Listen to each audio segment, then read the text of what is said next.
बिस्मिल्लाहिर्रहमानिर्रहीम। Welcome back to the another video. Dear listeners, आज के इस इंपॉर्टेंट वीडियो के अंदर हम बात करने जा रहे हैं protection of brain and spinal card. जैसा कि आप जानते हैं कि ह्यूमन बॉडी का सबसे सेंसिटिव सिस्टम हमारे पास आ जाता है सेंट्रल नर्वस सिस्टम, जिसमें ब्रेन एंड स्पाइनल कार्ड आती है। तो इनकी प्रोटेक्शन बहुत ही ज़्यादा इंपॉर्टेंट है। अगर इस सेंट्रल नर्वस सिस्टम को ज़रा से भी डैमेज हो जाए तो हमारी पूरी बॉडी इससे इफेक्ट हो सकती है। सो इसीलिए नेचर ने इसे 3 प्रोटेक्टिव लेयर के अंदर प्रोटेक्शन प्रोवाइड की है, यानी कि 3 लेयर्स इसको प्रोटेक्ट करके रखती है। सबसे आउटर लेयर हमारे पास आ जाती है स्केलेटन। स्केलेटन के नीचे हमारे पास मेनिंजेस की 3 लेयर आ जाती हैं। एंड फाइनली हम फिर इसमें बात करेंगे सेरेब्रोस्पाइनल फ्लूइड की, जो कि इस ब्रेन और स्पाइनल कार्ड के अंदर प्रेजेंट है। सो इनको वन बाय वन करके हम डिस्कस करते हैं, लेकिन आगे बढ़ने से पहले अगर आप हमारे चैनल पर नए हैं तो प्लीज चैनल को सब्सक्राइब कीजिए ताकि आने वाली वीडियोस के नोटिफिकेशन आप तक पहुंच पाए। So let's start it from the protection of central nervous system, जिसमें हम ब्रेन एंड स्पाइनल कार्ड की बात करेंगे।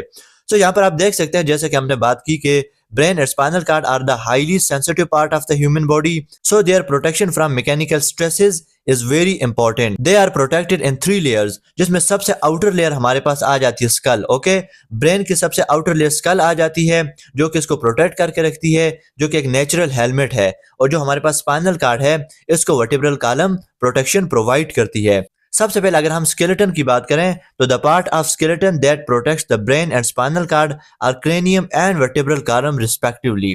तो जैसे कि मैंने आपको बताया कि ब्रेन को प्रोटेक्ट करने वाला जो स्केलेटन का हिस्सा है उसको हम क्रेनियम का नाम देते हैं। Okay, this is cranium, the outer most layer, जो कि ब्रेन को प्रोटेक्शन प्रोवाइड करती है। और जो स्पाइनल कार्ड है इसको वर्टिब्रल कॉलम प्रोटेक्ट करके रखती है। नेक्स्ट हम बात करते हैं मेनिंजेस की।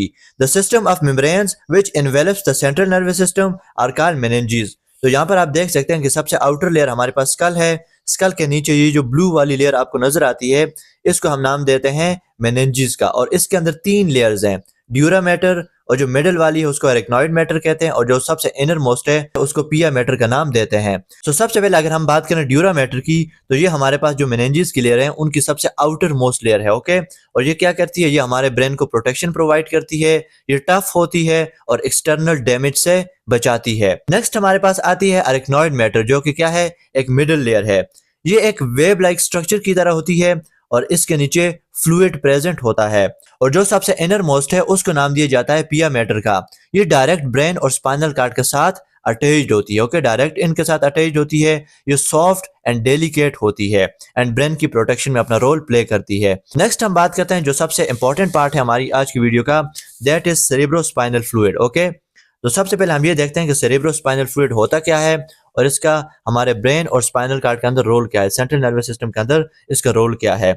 The cerebrospinal fluid is produced from blood vessels of brain and spinal cord by a combined process of diffusion, pinacocytosis and active transport। तो DLS ये जो cerebrospinal fluid है, ये diffusion, pinocytosis and active transport के जरिए जो हमारी blood vessels हैं ब्रेन एंड स्पाइनल कार्ड की, उनसे प्रोड्यूस्ड होता है। The cerebrospinal fluid is found in between pia mater and arachnoid mater around the surface of brain and spinal cord, in the ventricles of brain and in the central hollow canal of a spinal cord। तो dear से ये जो cerebrospinal fluid है ये हमारे पास arachnoid matter and पाया matter के दरमियान प्रेजेंट होता है। इसके अलावा ब्रेन एंड स्पाइनल कार्ड के राउंड अबाउट जो सर्फेसेस हैं उनके अंदर भी ये प्रेजेंट होता है। इसके अलावा यहाँ पर आप देख सकते हैं कि हमारे पास एक टर्म है वेंट्रिकल्स, जो कि ब्रेन के अंदर प्रेजेंट होते हैं। ओके, तो ये जो फ्लूइड है ये यहाँ पर भी प्रेजेंट होता है, यानी कि जो हॉलो स्पेसेस हैं उनके अंदर ये सेरेब्रोस्पाइनल फ्लूइड प्रेजेंट होता है। It acts as a cushion that protects brain and spinal cord. ये एज अ कुशन की तरह यहाँ पर जो है अपना काम करता है, एज अ शॉक एब्जॉर्बर की तरह काम करता है, ताकि ब्रेन और स्पाइनल कार्ड को इंजरीज से बचाया जाए। It also play a role of homeostasis and metabolism of central nervous system. जो हमारा सेंट्रल नर्वस सिस्टम है उसके अंदर जो मेटाबॉलिज्म होता है, ओके, और जो होम्योस्टेसिस है उसकी होम्योस्टेसिस को भी मेंटेन करने में जो अपना रोल है वो कौन प्ले करता है, सेरेब्रोस्पाइनल फ्लूइड उसके अंदर अपना रोल प्ले करता है। अब अगर हम इसके फंक्शंस की बात करें तो यहाँ पर हमारे पास जो इसके मोस्ट इंपॉर्टेंट फंक्शंस हैं उसमें हमारे पास आ जाते हैं प्रोटेक्शन। सबसे पहले ये इनको प्रोटेक्शन प्रोवाइड करता है सेंट्रल नर्वस सिस्टम को। Okay, acts as a cushion and protecting the brain and spinal cord from mechanical injury. Second, chemical stability, ये केमिकल स्टेबिलिटी भी प्रोवाइड करता है। It maintains a stable chemical environment for proper nerve signalling. एक ऐसा environment maintain करके रखना जिसमें easily जो नर्व सिग्नल्स हैं वो ट्रांसमिट हो सकें एक जगह से दूसरी जगह तक, तो उसमें भी अपना रोल प्ले करता है। नेक्स्ट एंड मोस्ट इंपॉर्टेंट हमारे पास आ जाता है वेस्ट रिमूवल, यानी कि हमारा जो सेंट्रल नर्वस सिस्टम है इसके अंदर जो वेस्ट बनता है, जो मेटाबॉलिज्म के बाद हमारे पास जो नाइट्रोजनस वेस्ट बनता है उसको सेंट्रल नर्वस सिस्टम से बाहर निकालना पड़ता है। तो उसकी रिमूवल में भी सेरेब्रोस्पाइनल फ्लूइड अपना रोल प्ले करता है।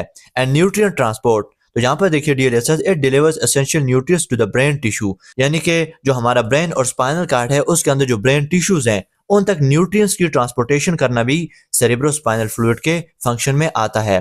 सो डियर लिसनर्स, ये था हमारे पास आज का लेक्चर जिसमें हमने डिस्कस किया protection of brain and spinal cord. Next video तक के लिए इजाजत दीजिएगा। Thank you so much. अल्लाह हाफ़िज़।